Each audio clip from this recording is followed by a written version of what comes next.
How to see or check who have sent you NGL messages.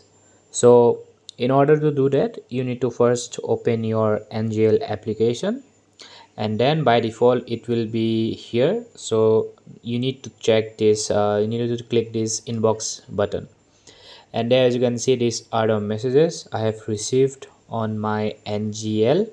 And if I click here, then we can't see the name of the person.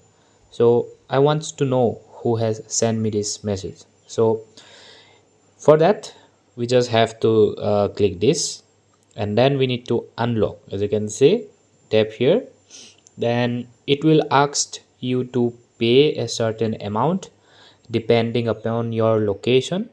So for me it's this much amount. For you it might be a little bit high or low.